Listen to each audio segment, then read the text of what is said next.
এক পর্যায়ে গিয়ে উনি আমাকে যে ভিডিওটা আপনারা মানে আমার লাইফের সবচেয়ে বড় একটা অ্যাক্সিডেন্ট, যার কারণে যেই ভিডিওটার কারণে আমি আজকে সমাজে সবার কাছে আমি খারাপ।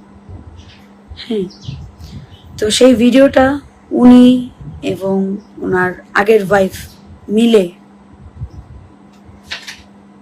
সোশ্যাল মিডিয়াতে আপলোড করে দিল।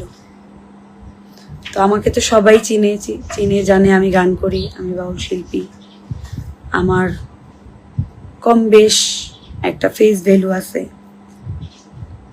তো ওইখানে কিন্তু তার মুখটা সে দেখায়নি, ওইখানে শুধুমাত্র আমার মুখটা ওনারা শো করছে। আচ্ছা, আমার লাইফটা কি ক্লিয়ার কিনা এটা একটু কমেন্টে জানাবেন, তারপর আপনাদেরকে সবকিছু বলবো। আগে দেখেন আমার লাইফটা ক্লিয়ার কিনা। আসসালামু আলাইকুম, আশা করছি আপনারা সবাই ভালো আছেন। আজকে লাইভে আসলাম কিছু কথা আপনাদের সাথে, যেগুলো না বললেই না, সেই কথাগুলোই আপনাদের সাথে আজকে শেয়ার করতে আসছি। সবাই একটু মনোযোগ সহকারে আমার কথাগুলো শুনবেন, আর যে যেখান থেকে দেখতেছেন লাইভটা অবশ্যই শেয়ার করে দেবেন। তো যে বিষয়টা নিয়ে লাইভে আসছি সেটা হচ্ছে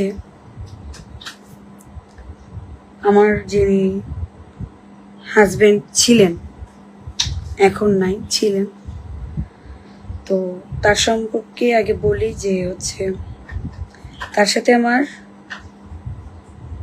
মানে রিলেশন করে বিয়ে হয়। তো বিয়ের আগে যখন ওনার সাথে আমি প্রেম করতাম, রিলেশন ছিল আমাদের একটা সম্পর্ক ছিল, তখন আমি জানতাম না যে তার বউ আছে কিনা বা বাচ্চা আছে কিনা, কিছুই জানতাম না। তো আমি সাধারণত যেরকম একটা মানুষ একটা সম্পর্কে জড়ায়, আমি ওইভাবেই ওনার সাথে একটা সম্পর্কে ছিলাম। তো আমার মনে তখন কোনো প্যাচ ছিল না, বা অনেকে বলতে পারেন যে প্যাচ ছিল না, আপনি পরবর্তীতে জেনে বিয়ে করছেন। আমি বলতেছি আস্তে আস্তে সবাইকে, তো আমার মনে কোনো ইয়ে ছিল না, যে আমি ভাবছি যে সাধারণ যেরকম একটা নর্মাল মানুষ মানে রিলেশন করে, সম্পর্ক করে, ওইভাবেই ওনার সাথে আমি রিলেশনে গেছি। তো যাওয়ার পরে পরবর্তীতে কয়েক মাস যাওয়ার পর, কয়েক মাসও না, অনেক দিন, দীর্ঘ অনেক দিন যাওয়ার পর আমি জানতে পারছি পরে ওনার ওয়াইফ আছে, ওনার একটা বেবিও আছে।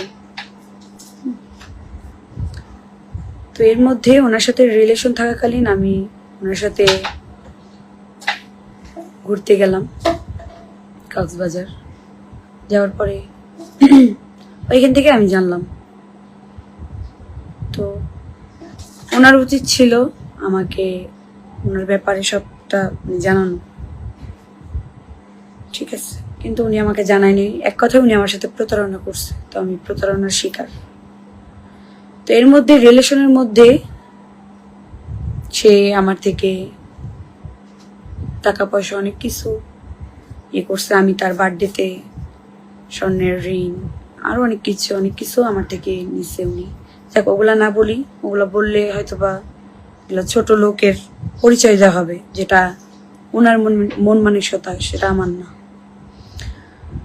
তো যাক, নিছে, আমিও দিছি।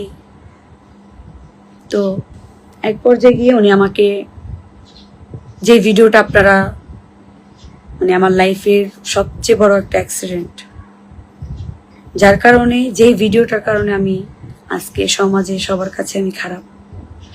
হ্যাঁ, তো সেই ভিডিওটা উনি এবং ওনার আগের ওয়াইফ মিলে সোশ্যাল মিডিয়াতে আপলোড করে দিল। তো আমাকে তো সবাই চিনে জানে আমি গান করি, আমি বাউল শিল্পী, আমার কম বেশ একটা ফেস ভ্যালু আছে। তো ওইখানে কিন্তু তার মুখটা সে দেখায়নি, ওইখানে শুধুমাত্র আমার মুখটা ওনারা শো করছে। তো এরপরে গিয়ে ভিডিওটা কিভাবে কি হইলো, আমি তখন সে বাড়িতে তার আগের ওয়াইফের কাছে, আমি জানলামও না। আমি প্রোগ্রামে যাইতেছি, ওই টাইমে গিয়ে দেখি আমাকে মানুষ ইনবক্সে পাঠাইতেছে। তারপর আমি তারে ফোন দিয়ে বললাম যে এগুলা কি। তো পরবর্তীতে এই ভিডিওটা উনি বলল ওনার আগের ওয়াইফ আপলোড করছে, অথচ এটার মধ্যে উনিও জড়িত ছিল। ঠিক আছে, এটার মধ্যে উনিও জড়িত ছিল। তো আমার এখানে ভুল, আমি তারে বিশ্বাস করছি, অন্ধের মতো বিশ্বাস করছি। বিশ্বাস করার কারণে আজকে আমি আপনাদের কাছে, আমার ফ্যামিলির কাছে, আমি আমার যেই শুভাকাঙ্ক্ষী আছে, আমার এলাকাবাসী বা আমার যারাই, মানে আমার প্রতিবেশী, আমার রিলেটিভ যারা আছে, সবার কাছে আমি খারাপ। ঠিক আছে, আমি সবার কাছে খারাপ। তো আলহামদুলিল্লাহ আজকে তার সাথে আমার সব কিছু থেকে শেষ হয়েছে। তার সাথে আমার সবকিছু শেষ হয়ে গেছে। আজকের পর থেকে আমার, মানে আমি এই নামে কাউকে চিনি না, সেও আমাকে চিনে না। আজকের পর থেকে তার সাথে আমার কোনো সম্পর্ক নেই। আমার একটা ছেলে আছে, আমার সুন্দর একটা পরিবার আছে, আমি তাদের নিয়ে বাকিটা জীবন কাটাই দিতে চাই। তো আল্লাহ আমারে বাঁচাইছে।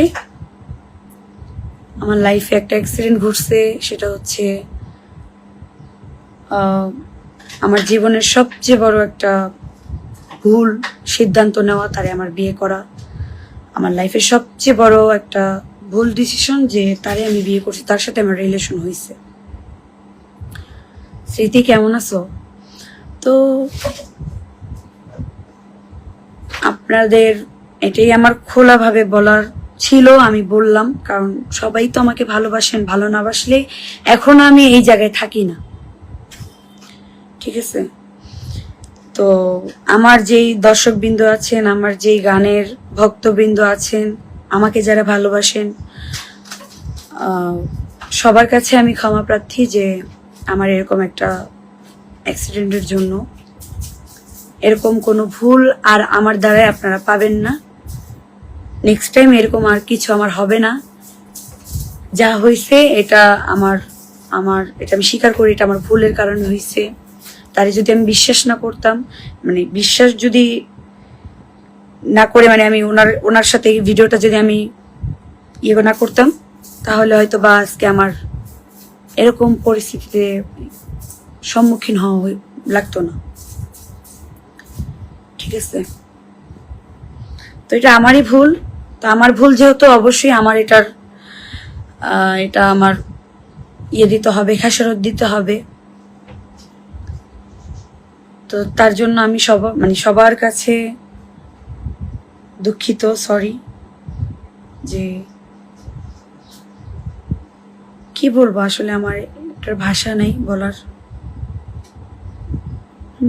তো আমি চাইলেই ওনার নামে মামলা করতে পারতাম, অনেক কিছু করতে পারতাম, কিন্তু আমি ওনাকে প্রকৃত সত্যিকারে ভালোবাসছিলাম। ভালো না বাসলে তো এত বড় বিশ্বাস করে আমি ঠকতাম না, যদি আমি তার মন থেকে ভালো না বাসতাম বা মন থেকে বিশ্বাস না করতাম। ঠিক আছে, তো এটা আমার ভুল যেহেতু, এর জন্য আমি খেসারত দিতেছি। তো সবাই এর জন্য আমাকে মাফ করবেন, ক্ষমা করবেন। আমার সামনের দিনগুলো যেন আমি ভালোভাবে চলতে পারি, ভালোভাবে আপনাদের সামনে ভালো, মানে গান দিয়ে হোক আপনাদের ভালোবাসা মন অর্জন করতে পারি, সেটাই আমার জন্য দোয়া করবেন। আমার পরিবারের জন্য দোয়া করবেন, যেন তাদের নিয়ে আমি থাকতে পারি, ভালো মতো চলতে পারি। এটাই বলার ছিল।